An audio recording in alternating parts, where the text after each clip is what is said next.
You didn't get here by accident. The algorithm didn't bring you.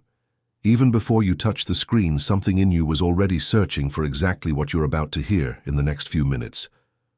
I want you to stop for 2 seconds and do an honest exercise.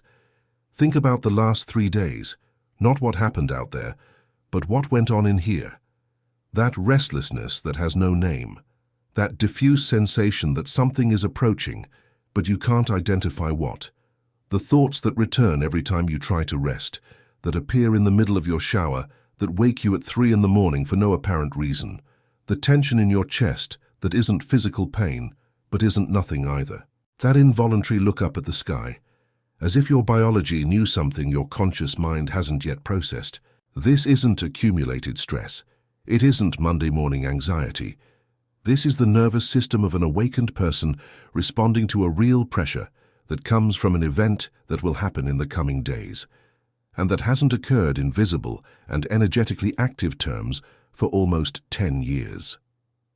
Between July 26 and 28, one of the most intense stars in the night sky will disappear, literally.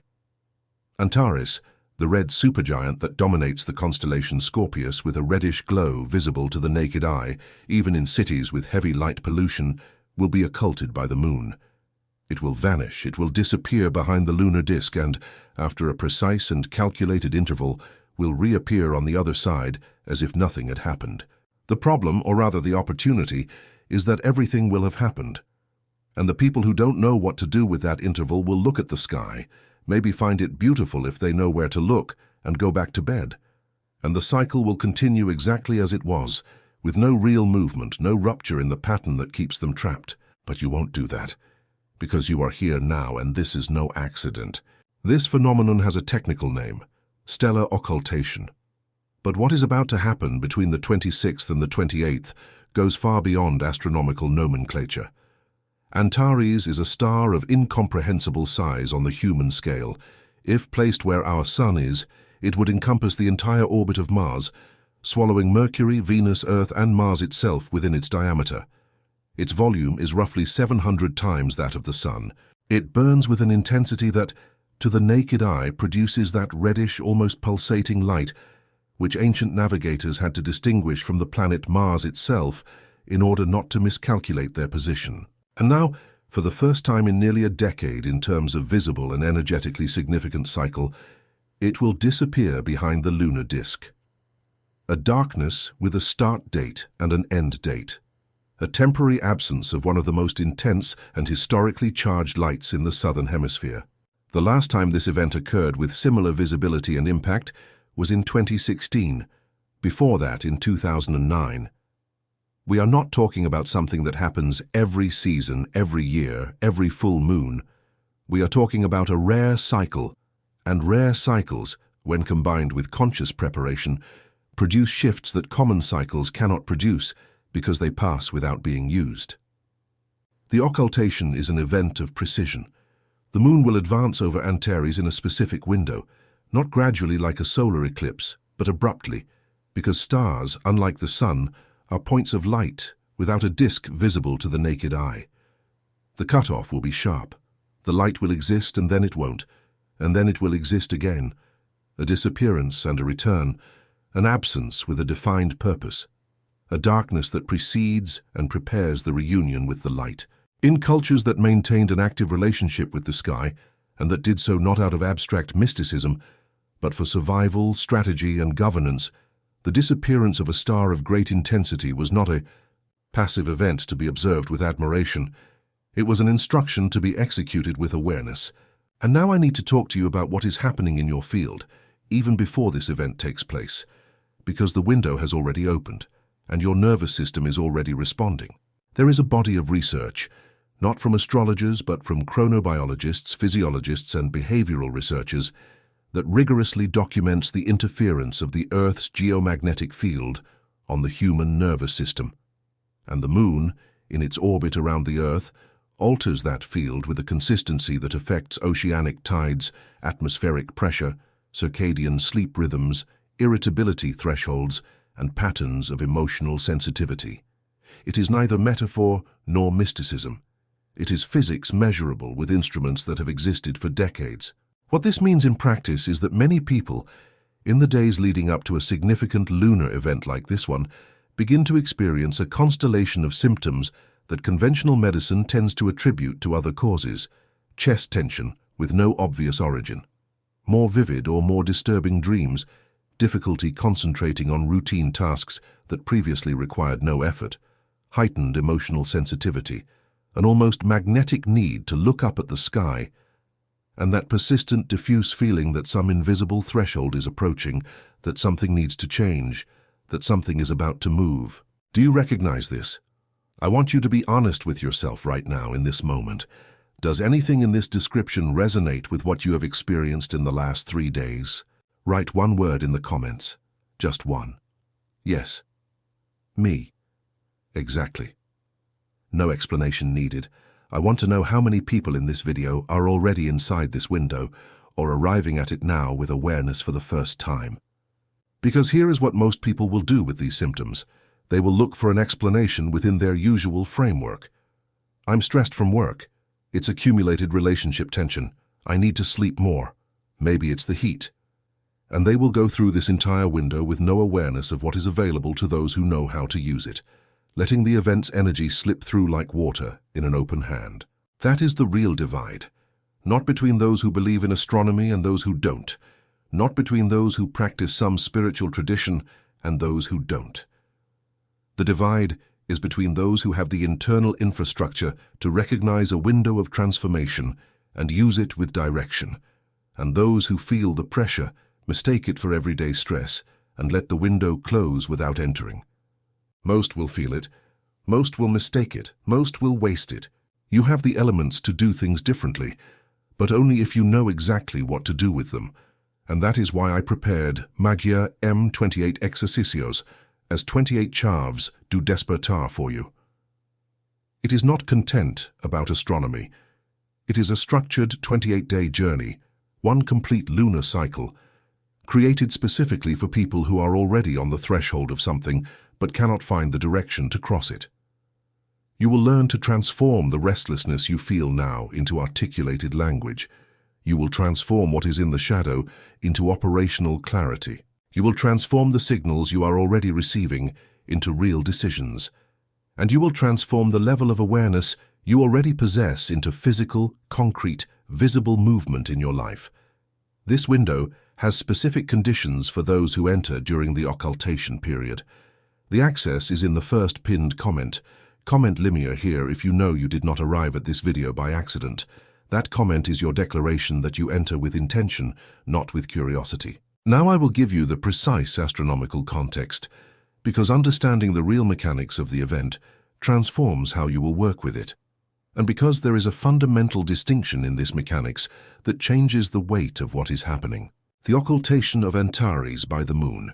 This is what happens when the two celestial bodies observed from Earth are aligned in such a way that the lunar disk, which, despite being infinitely smaller than Antares in actual size, is at an incomparably shorter distance from us, passes directly in front of the star, blocking its light from our perspective. The moon is roughly half a degree wide in angular size in the sky. Antares, despite being a supergiant of immense radius, is 550 light-years away and appears as a point of light. The lunar disk covers that point with surgical and temporary precision.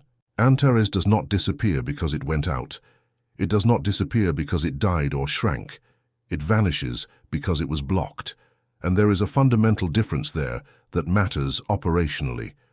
Antares' light continues being emitted with the same intensity and the same violence throughout the entire occultation. It is present and simultaneously invisible from the terrestrial observation point, existing but outside the field of perception. Hold this structure in your mind. You're going to need it soon. Something can exist with total integrity, with its own light, with mass and presence, and be temporarily outside the field of vision, without having ceased to exist. It may be being processed, reorganized, repositioned, precisely because no one is watching with that constant vigilance that immobilizes whatever tries to transform. This event is part of an active series of occultations of Antares by the moon that has been happening since 2016 and will continue until 2027. It is not an isolated phenomenon. It is a repeated pulse in calculated cycles, an astronomical drumbeat marking a period of approximately 11 years of intensity and collective reorganization. Each occultation is a chapter within a longer narrative. The one in July 2025 has as its structural theme what you let go, deliberately, consciously for a defined period, so you can see again. Direct visibility of the event depends on the observer's geographic location.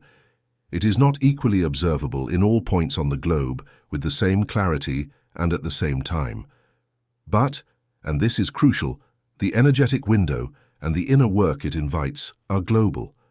What the occultation represents and what it makes available is not conditioned by your ability to see Antares with the naked eye from where you are.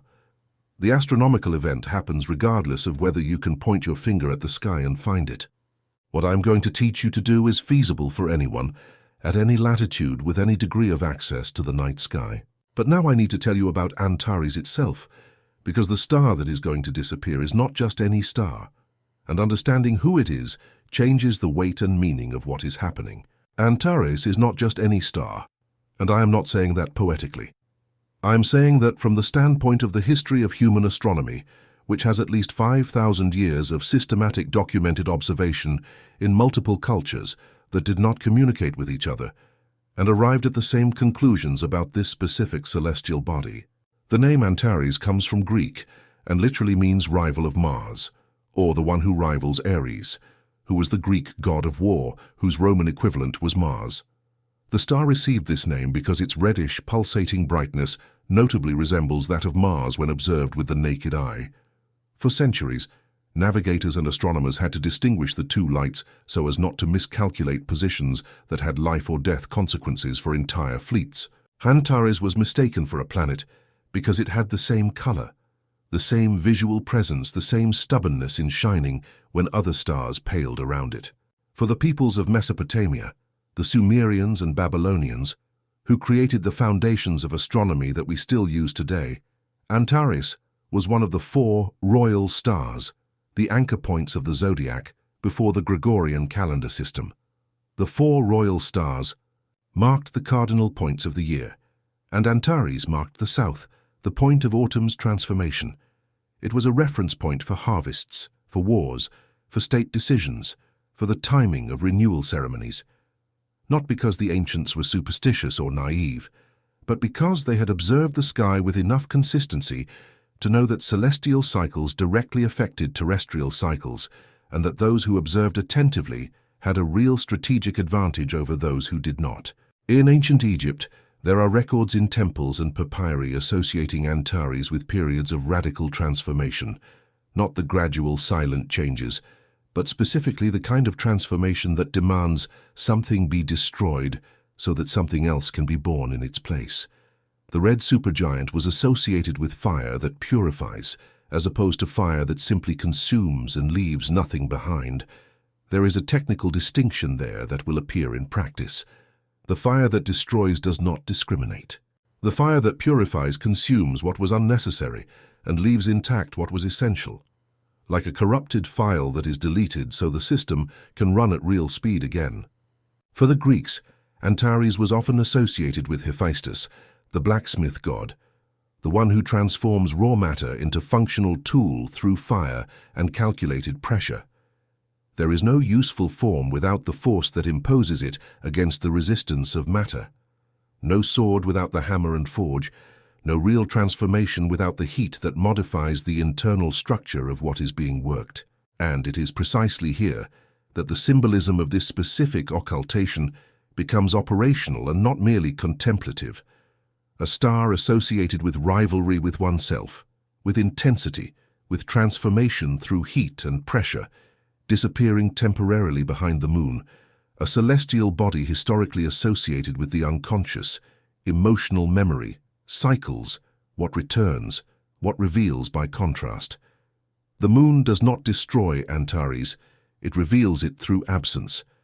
When the light returns, you perceive it in a completely different way than before the occultation, because temporary and intentional deprivation recalibrates the perceptive system in a way that constant presence can never produce. This is not poetic coincidence. It is a replicable structure, and structures can be used consciously by those who know what they are doing. Access Now Magic in 28 exercises. The 28 keys of awakening through the first pinned comment. You are exactly in the middle of one of the most precise and rare windows in recent years. What you decide, to act or to let pass, in the next 48 hours will define the vector of the next 28 days. This window does not stay open waiting for your convenience. It has a closing mechanism that does not negotiate. Now we reach the practical part. Because content about astronomy and symbolism, without a concrete and executable practice, is exactly the kind of spirituality that makes people feel inspired for 48 hours and changes absolutely nothing concrete afterward. And if you have come this far, that is not what you are seeking. The central practice that Antares' occultation invites is simple in appearance and radical in execution. You need to identify something in your life that needs to go into darkness temporarily. I am not talking about eliminating it definitively. I am not talking about renouncing it forever. I am not talking about an irreversible decision that requires courage you do not feel you have right now. I am talking about removing it from the constant light of your vigilant attention, which has a paradoxical and documented effect of freezing exactly what you are trying to transform. Observe the mechanism operating here. Have you noticed that when you look at something too closely, for too long without pauses, you stop seeing it clearly? This is not weakness or lack of focus. It is basic neuroscience. The central nervous system actively suppresses constant stimuli. That's what happens when you stop noticing the smell of a room after just a few minutes of exposure. Habit dulls perception. What is always visible ceases to be truly seen. The same mechanism applies to the problems, worries, and situations you monitor excessively. When you keep something under constant vigilance, checking, analyzing, running scenarios, searching for solutions within the same frame of reference, your mind grows accustomed to that specific tension and progressively loses the ability to see way out that lie outside the cone of attention you're maintaining. Constant vigilance produces a narrowing of the perceptual field that excludes precisely the perspectives that could resolve what you're watching. You can't see the exit because you're looking too closely at what you believe to be the problem. Occultation is an invitation to stop looking, for a defined period, with an intention declared in words. Identify now, not during the occultation, but now while you're still processing this, one thing you have been observing so closely that you've lost real perspective on it. It could be a situation at work that you run through your mind morning, afternoon, and night. A relationship you analyze on a loop without reaching any new conclusions. A financial worry you monitor anxiously, even though that monitoring changes no numbers. A habit you try to control obsessively, and that keeps returning precisely because you can't stop paying attention to it. A narrative about yourself that you revisit too often, without the revisiting producing any change.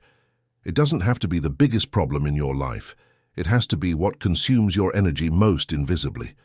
What appears in moments of silence like a constant background hum that never switches off. What you carry without realizing you're carrying it until someone asks, "Are you okay?" And you realize you don't know how to answer. That is the thing that will go into the darkness with Antares between July 26th and July 28th.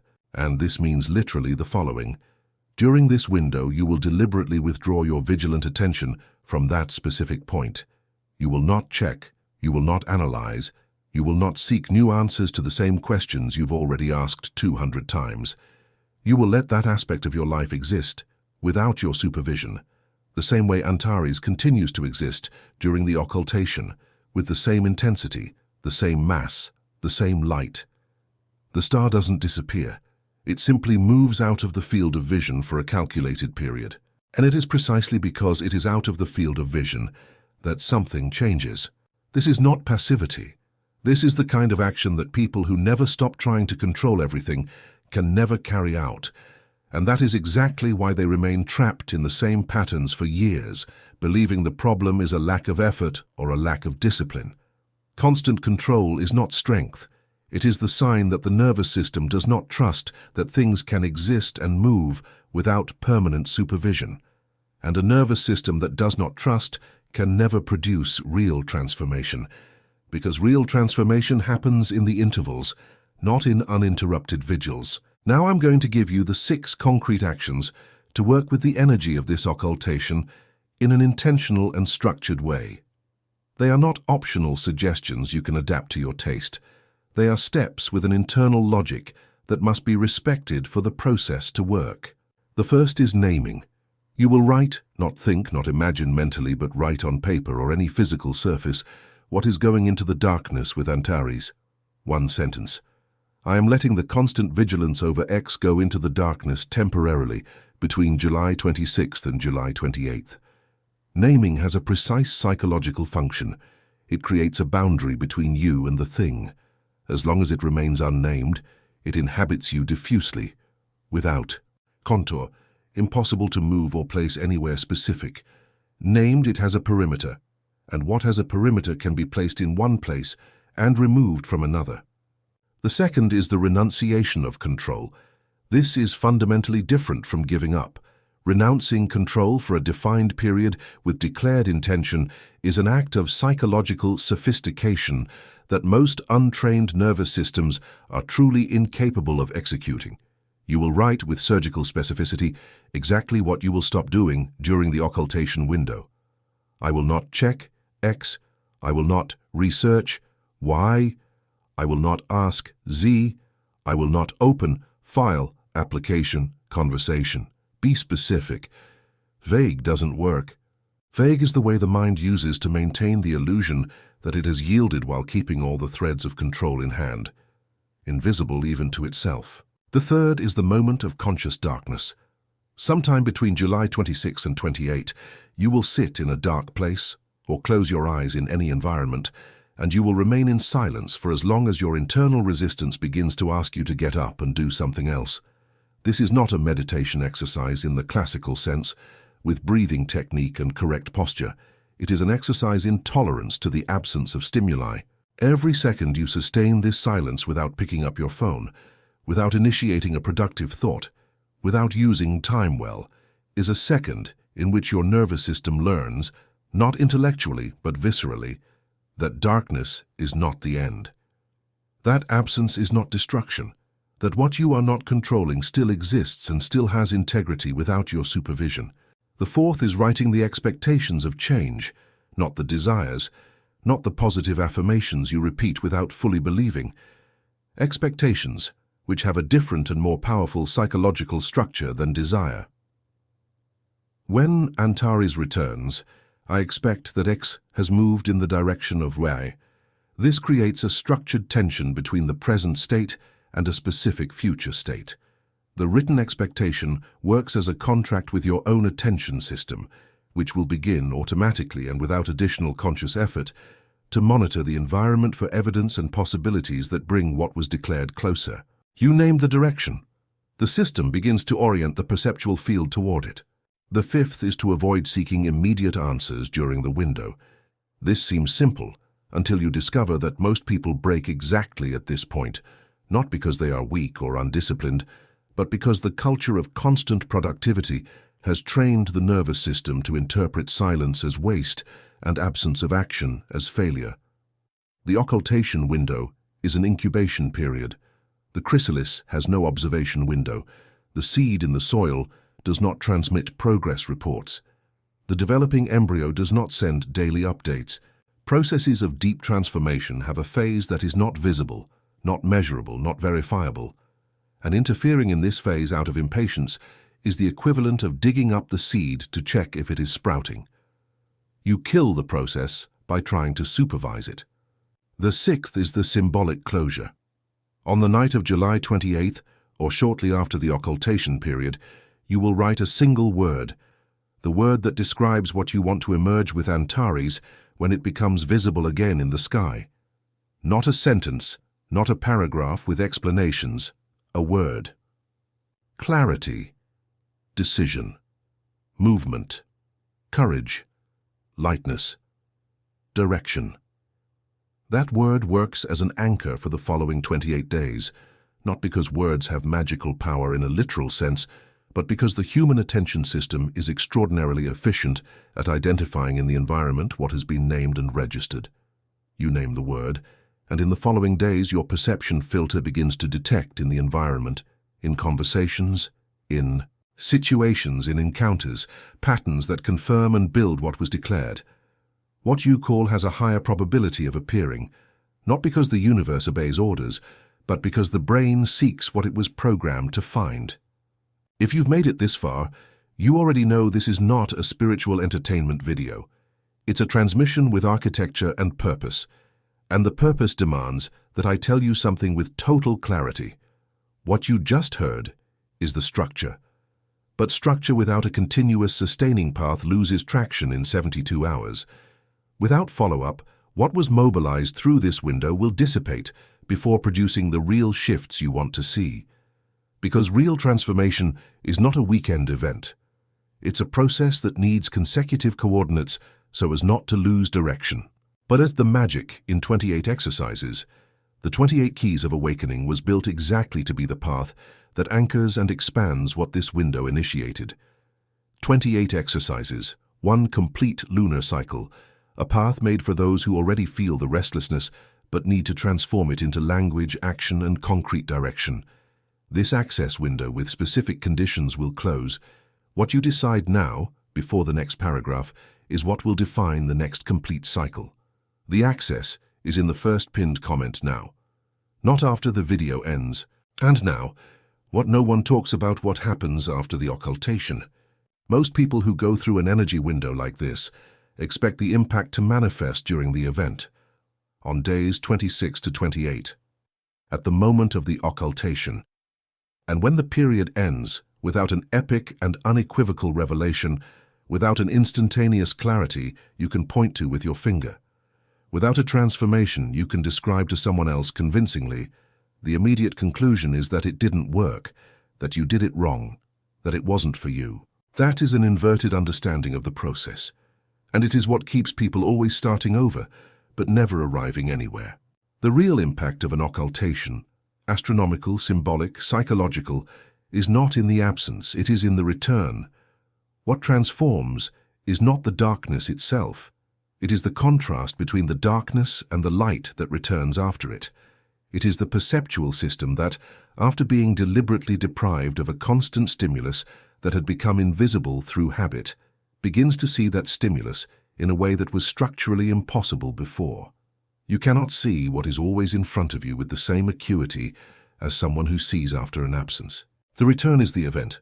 The absence is just the preparation. The 48 hours that follow the return of Antares, approximately from July 28th to 30, are the critical integration period. It is when the movements begin to become visible in the concrete field. It is when the conversations that were dammed up find an opening to happen. It is when the decisions that seemed impossible the previous week begin to seem not only possible, but obvious.